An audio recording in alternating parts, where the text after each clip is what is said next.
اللهم صل على سيدنا ومولانا محمد۔ ہمارے آقا نے فرمایا علماء امتی کا انبیاء بنی اسرائیل، میری امت کے علماء بنی اسرائیل کے انبیاء کے مانند ہیں۔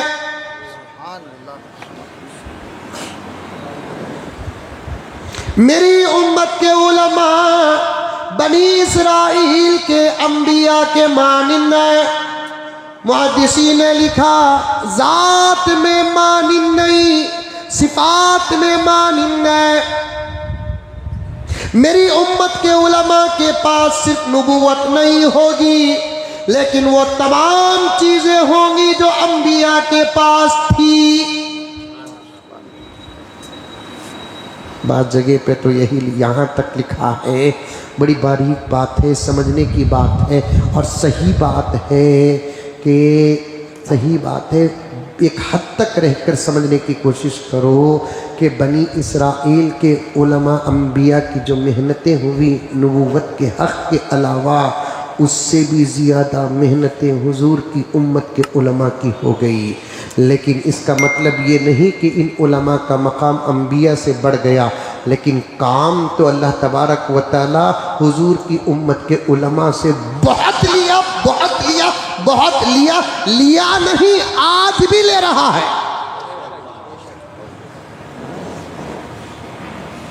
لیا نہیں، لیا پاسٹ اور ماضی کو کہتے ہیں، لے رہا ہے، لے رہا ہے، لے رہا ہے۔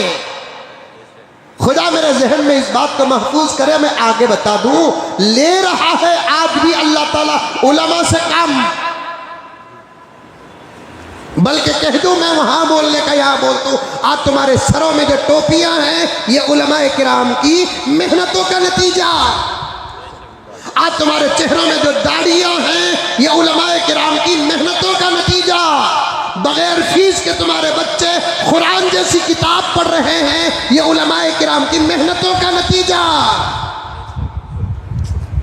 100 روپے کے لفافے میں تمہارا نکاح جو پہلے حرام تھا، ایک نکاح پڑھا کر حلال رشتہ بنا رہے ہیں، یہ علماء کی محنتوں کا نتیجہ۔ اتنا بڑا مجمع ہے بنگلور کا، گوری پاڑے کا، کرناٹک کا، ہندوستان کا، اپنے بچوں کو اذان دینا کتنوں کو آتا ہے، لیکن تمہارے بچوں کو اذان دیتے ہیں یہ علماء کی محنتیں۔ کرونا میں لاشوں کے انبار پڑھ رہے تھے، پڑھانے والوں کو زمانہ تلاش کر رہا تھا، ایک عالم مل جاتا تو کتنا اچھا ہوتا۔ علماء کی ضرورت تو کرونا میں نظر آئی، علماء کی ضرورت تو کرونا میں نظر آئی۔ لاشوں پہ لاش مسجدوں سے، لاشوں پہ لاش قبرستانوں کو آتے تھے، پڑھانے والوں کو تلاش کیا جاتا تھا، اور کچھ لوگ ہمت کے ساتھ پڑھا دیے، پتہ نہیں کہ نماز جنازہ ادا بھی ہوئی کہ نہیں ہوئی۔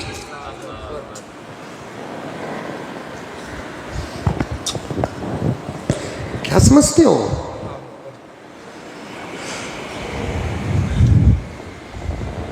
یہ حضرت امام ابو حنیفہ جو عالم دین تھے، میرے نبی کے وارث تھے، ان کا اجتہاد ہے جو تمہاری نماز سلامت ہے۔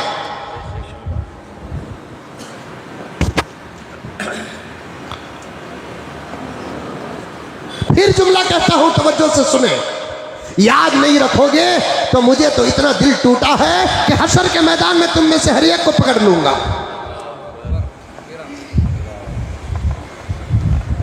بائیکاٹ سسٹم اگر ہماری برادری میں ہوتا نا، ہم بائیکاٹ کر دیتے، بعد میں پتا چلتا علماء کے بائیکاٹ کا اثر کیا ہوتا ہے۔ بائیکاٹ نظام نہیں ہے ہمارے پاس۔ ایک بھنگی کو تکلیف دو، علاقے کے پورے بھنگی بائیکاٹ کر دیتے ہیں۔ ایک آٹو ڈرائیور کو تکلیف دو، پورے آٹو ڈرائیوروں کا احتجاج ہوتا ہے۔ یہ ایک بس ڈرائیور کو گالی دو کہ مارو، پورے بس ڈرائیورز متفق ہو کر ہڑتال کرتے ہیں، بسیں رک جاتی ہیں، آٹو رک جاتی ہے، بھنگی اگر روک دیتے ہیں گھر کا سڑان غارت ہو جاتا ہے۔ ایسے وہاں آٹو ڈرائیور، بس ڈرائیور اور دوسروں کو تکلیف دیتے ہیں، کتنے علماء کو دیتے ہیں۔ اگر اس عالم کو تکلیف دینے کی وجہ سے بائیکاٹ اور احتجاج سسٹم اسلام میں جائز ہوتا، پورے علماء کرام اگر احتجاج کر کے امامت سے ہٹ جاتے تو پھر نمازیں رک جاتی، جنازے سڑ جاتے۔ کیا سمجھ رکھا ہے؟ ہمارے ہاتھوں میں جو پاور ہے وہ کسی کے ہاتھ میں پاور نہیں ہے، سسٹم نہیں، نظام نہیں، صبر کر کے گزر رہے ہیں۔ اس وقت کے علماء کا دور مدنی دور نہیں، مکی دور گزر رہا ہے۔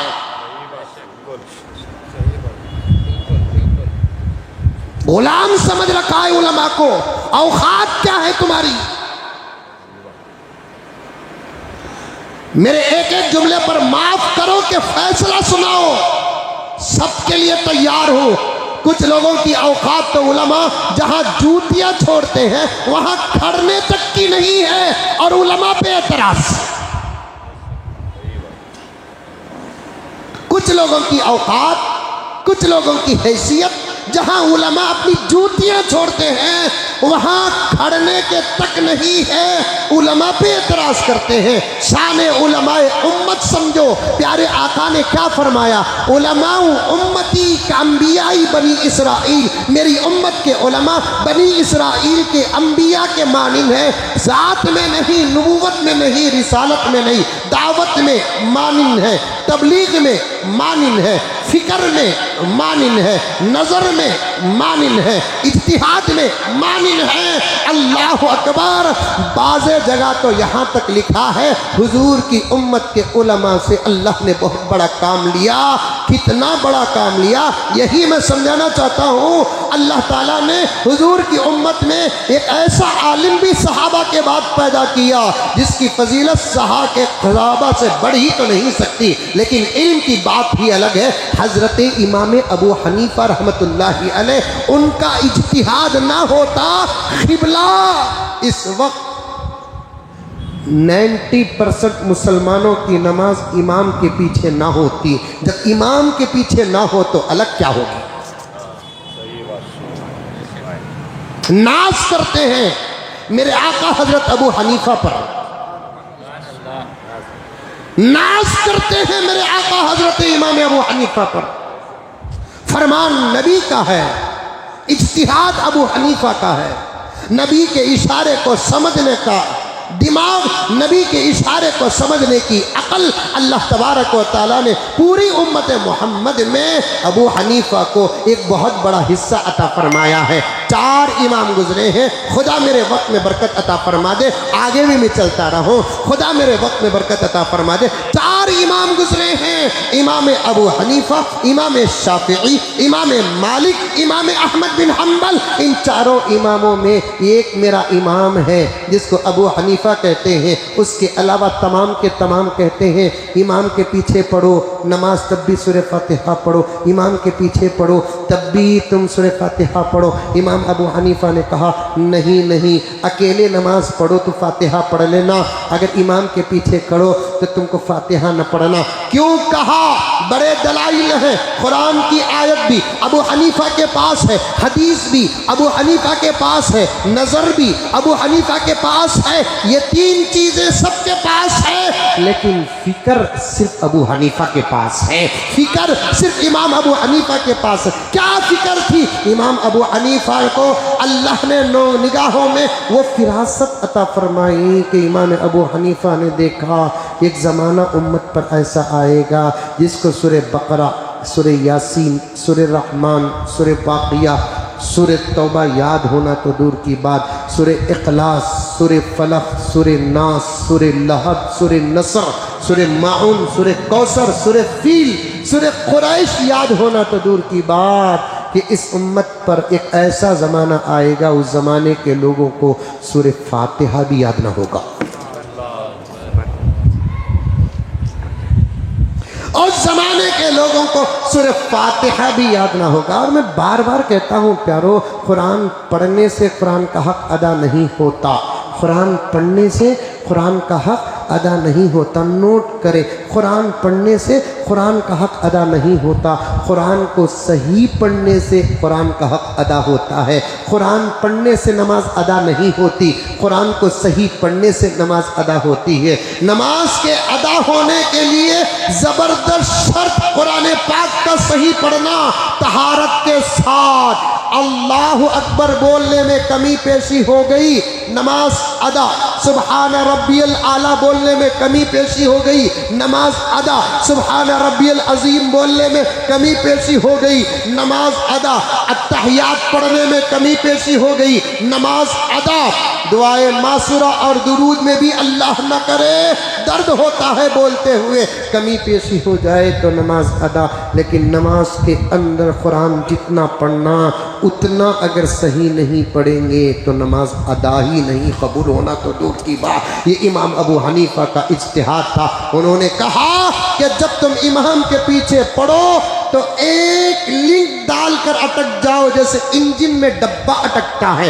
اللہ اکبر، تابع اس امام کے اٹک جاؤ، تمہاری طرف سے امام ہی فاتحہ پڑھ لے گا، امام ہی کی نہیں تمہاری نماز بھی ادا ہو جائے گی.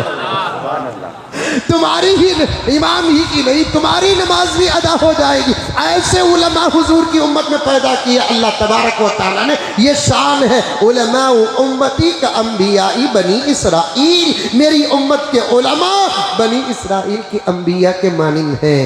خبر تو زندوں کو بھی پہنچتی ہے، زندوں سے زیادہ مرحومین کو بھی خبر پہنچتی ہے. ایک مرتبہ امام غزالی کو خواب میں موسیٰ کی زیارت ہوئی.